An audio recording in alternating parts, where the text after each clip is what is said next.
What's up YouTube, this is Joey from Third Duelist, and today I'm bringing you my Yang Zing deck profile. This is a deck that I really enjoy, it's a lot of fun, it's one of my more favorite decks to just play casually. It's not the most competitive, but it does have some pretty decent matchups against the meta, and it's, like I said, it's just a lot of fun to play. So let's just go ahead and get into the list. Start off, we play 3 Chiwen. Chiwen's a tuner, he's how you're going to get all your synchros out most of the time, unless you're using your other tuner, but all your Yang Zings, when they are destroyed by a battle or card effect and sent to the graveyard, you get to summon another one from your deck. So they all replace themselves, and then they all have additional effects like this one. When a Yang Zing is destroyed, if it's in the graveyard, you can special summon it out, and then it's banished when it leaves the field. So it's kind of like a Plague Spreader zombie in that respect, and it's really good for the tuner to be able to just jump out of the graveyard when you're summoning multiple monsters off of creation and things like that. So 3 of him, he's really good. Next, we have 3 of the new tuner guy, Jiao Tu. Jiao Tu is, I kind of have a love-hate relationship with him because he's really great to open with, and that's why I'm playing 3, because I really want to open this card. Because if you open him in Fuel, and you get your Yazi out, and you have like a Skill Drain or something else to support it, that's a really strong opening play, and sometimes it's enough where they can't really come back from it. But at the same time, if you don't open him and you get him later when you don't really need him, it's really bad because he's just kind of a 2k ass that dies. Because if you don't have fuel for his effect, he just does nothing and die. So it's kind of a love-hate relationship. I'm playing 3 now. I don't really see myself cutting it right now unless new support comes out, but I really do like this card, and that's why I'm playing 3. Next, we're going to get into the other elements here that aren't tuners. We have 3 Bixie. This is the best one, hands down. It makes everything immune to traps, which, like, that just, if you can make like a Yazi with this and some other stuff against Burning Abyss, a lot of the time they just lose. Because Yazi, they can't target him, and if they can't beat over him, they're just done. So this is really great for trap-heavy decks. It's not quite as good against things like Cliffort and Shadal's, but it's still a really good card. Immunity to traps is fantastic. So this is one you have to play 3 of. So 3 of him. Next we have 3 Suwani. He's your beater. It's 19k attack. So he helps you beat over stuff, and like all the rest of them, they die. They get another one, and he gives your synchros 500 attack and defense when he is used for the synchro, just like Bixie makes him immune to traps. So he's also really good. He'll get Yazi up to 31 and Boxy up to 28. So he's really good. He's not one I feel like you have to play 3 of. Next we have 2 Beyond. I was playing 3 of this, and I just simply didn't have the room to support 3. It's really good. You're going to be summoning it off of Jiao Tu if you want to make Yazi, because you'll summon like Bixie in this and make Yazi where it's indestructible to battle and unaffected by traps, and it can't be targeted, so that's always really good. He's 16, so he's also kind of a beater, and like I just mentioned, he makes him immune to destruction by battle. So he's pretty good. He's not as good as Suwani, and I don't think you need to play 3. I feel like you could if you wanted to, but I like 2 because there's just simply, I can't find the room to support 3. And then the final Yang Zing is 1 Pulao. Pulao is kind of bad. Makes him immune to spells, but with a lack of power spells in the game, I mean, you have Snatch, Steal, Raigeki, and that's about it. So I mean, it's kind of just like icing on the cake when you make something with this, like, oh, by the way, it's immune to spells, so if they do happen to draw the Raigeki or things like that. But he's not real good. He's got 0 attack and 1800 defense, so he just kind of dies a lot for me, so I only like 1 of him. On to some generic synchro stuff. 1 Junk Synchron, because it's an instant Armades, pretty much, that's unaffected by traps, which is amazing. So Junk Synchron, he's really good. Kind of conflicts with your skill drains, but I mean, it's still got a lot of synergy with the deck. And then the final monster you play is 1 Masked Chameleon. This is your best top deck most of the time. Top deck this, go into a box, like top deck this, bring out a Suwani from your grave, because you're gonna run through your Suwanis, because it's one of the monsters you're gonna be bringing out the most. So this guy can bring out Suwani, make a box, you spin a card, and then you're gonna have a 2800 beater just off a top deck, and that's really good. So with a 1 Masked Chameleon, I don't think you need to I don't like more than this because if I play more than one, I'm going to see it early, and you really don't want to see this card early game. You want to see it late game when you actually need it and you can make things off of it. Plus, Beyond has 0 defense and it's a 3, so you can summon this instant Black Rose, which is also really good. Or you can make a Yahtzee, because Yahtzee is amazing. So 1 Mask Chameleon. That's it from the monsters. Onto the spells. Playing 2 Yang Zing Path. I see a lot of people playing 3 of this now that you fill your graveyard a lot quicker with things like Jiao-Tu. But I'm a stickler for 2 just because if I play 3, I'm going to see this card before I can play it. And while I respect that it's a plus, I mean, it's a +1, you're drawing 2 cards, and you're refueling your deck, I don't think 3 is necessary because it's going to clog at 3, and it does clog at 3. So I only like 2. It's still a really powerful card. I mean, it's a +1, and you refuel your deck. So it's a really good card, but 3 is cloggy for me. Next, play 3 MST. Don't like back row, Clifford's with the Vanities and things like that, and then Burning Abyss, all their back row, and Stellar Knights are still sort of a deck, so that's the reason I play 3 MST. It's necessary, this format. Next, 3 Pot of Duality. Slow deck is slow. You want to get to your combo pieces, you want to get to your skill drains and your creations as quickly as possible. So the dualities, and you can just synchro on your opponent's turn anyway, so you don't really need to special summon on your turn. So duality is really good in here, and I really like it. Now into the 1-ofs, we play the 1 Snatch Steal. Love my shiny Snatch Steal.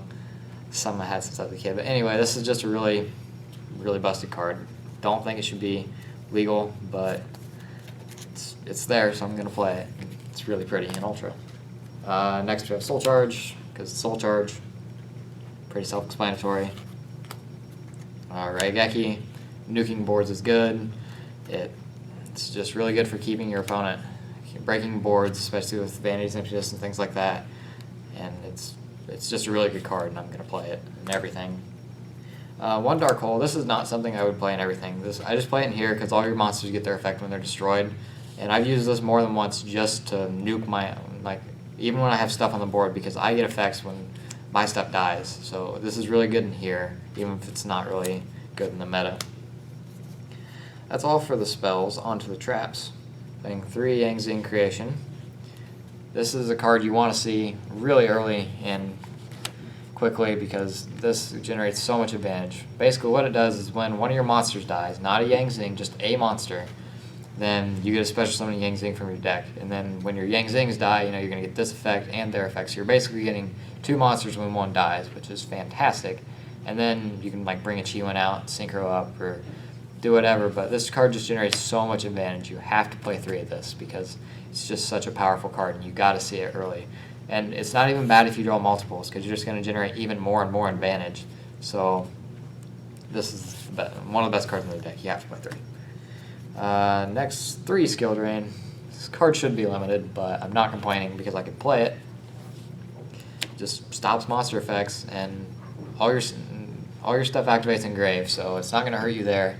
And then your Synchros, a lot of the time you're going to be using Vixie because it's wonderful, and immunity to traps means immunity from Skill Drain, which means their effects are still going to be live. So Skill Drain's fantastic, and I feel like you have to play it in this deck. Some people would disagree with me, but I feel like it's necessary for this one. And then we just have some staples: Bottomless Pulse, Warning Torrential, and then I'm playing 1 Wiretap because I like the 1. I probably wouldn't play 2, but I got to 39 cards and I wanted to put something else in, and just protects you from the things you can't stop, like Warning with your the cards that your synchros are gonna be vulnerable to. This stops the Warning and things like that, or Stellar Nova Alpha, or just counter traps in general. It stops, so I really like it. And then these are just staples, which I'm going to play in everything. That's it for the main deck. 40 cards, of course. On to the extra. We play 2 5s. Playing the Armades because it's probably the best 5 in my opinion. So the Armades is good. Playing 1 Samsara. This is interesting. You're usually going to make this off a Chi-Wen and a Suwani, so it's going to have 3100 defense, which already right there is really good. And then when it's sent to the graveyard, sent, which is important, you get to special summon a monster from either player's graveyard, which, with all the BLSs running around and people making synchros, like, Monster Reborn wasn't as good for Xyz because you don't get the material back, but with more and more synchros being played, this can Monster Reborn synchros, especially even reborn your opponent's stuff, but I mean, usually you're going to bring back like a Yazi or something with it. But I don't make it much, but I like having the option because it's just a good card, and you can sit on 31 ass, and then when it does, they do find a way to get rid of it, you're going to get something back. So I really like him. Play a couple 6s, play the Goyo because it's a Goyo, self-explanatory. And then I'm playing one HTS Syhemoth just because it gets around problems. And I just generally like this card because it gets rid of things that you don't have outs for. So those are the 6s. Play a few 7s. We're going to play the Black Rose, just generic Black Rose because it's Black Rose. Plus, if you Black Rose while you have other monsters, you're going to nuke your stuff and get effects. So Black Rose is really good. And Boss Monster, Yazi. I love this card. It's probably one of my favorite cards. Can't be targeted, and then you can destroy one of your Yang Zings to pop a card, which means you get to pop a card for free every turn.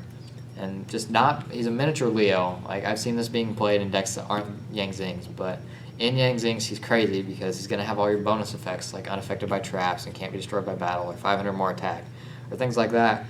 And on top of that not being targeted, it's just insane. There's so few outs to him, especially if you have a skill drain up, that it's just really a powerful card. I found myself making the second one enough to warrant playing it. You don't always make 2, but you're more than likely always going to make 1, and I like having the second one just in case. And I do find myself making the second one sometimes, so 2 Yazi. Next we have your other boss monster, Boxia. Boxia is not as good as Yazi, but it's still a really powerful card, being able to spin cards back. His effect also is that you can destroy Yang Zing to bring one out from the graveyard, which is going to generate a ton of advantage if you have creations up and things like that, where you're going to get 3 or 4 summons of monsters just off of his effect, which is really crazy. So Boxia is really good. It's the same situation where you'll make 1 a lot, but you won't always need the second one, but I like having the second one just in case because it's such a powerful card. So then we just play some generic 8s. Play the Beals because the Beals, and you can make it, so why not play it? And plus when you make it, it's going to have all the bonus effects, which this card's already scary enough as it is without all the bonus effects added on, so it's really good. Hot Red Dragon Archfiend. This is just a generic 8 that I personally really like, being able to nuke your opponent's stuff. It's like kind of like another Raigeki. So he's really good, and he's 3k too. So plus with all the bonus effects, you can get up to 35 and things like that. So I really like him. Stardust. It's a Stardust. Don't really feel like that needs explained. Scrap Dragon. That's it for the generic 8s, and just Scrap Dragons. Scrap Dragons especially good when you're destroying your Yang Zings. You're going to get summons off of them, and you're going to be generating advantage, so I really like Scrap Dragon in here. Last 2 synchros, 1 Mistworm. I really wish Trishul was back so I could play Trishul instead, but it's not. So I play the Mistworm. It's kind of like Boxia, but not really. It's alright. I don't make it a whole lot, but when you have like awkward levels where you can't make a 9, this is the best 9. So play the Mistworm, and then finally I play the Leo. It's a Leo. It's can't be targeted, which is amazing, and then when you add all the immunity to traps and more attack and can't be destroyed by battle and things like that, he's really strong. So he's really good in here. And that's it for the deck profile, guys. I hope you liked it. Comment, subscribe, all that stuff. Thank you for watching.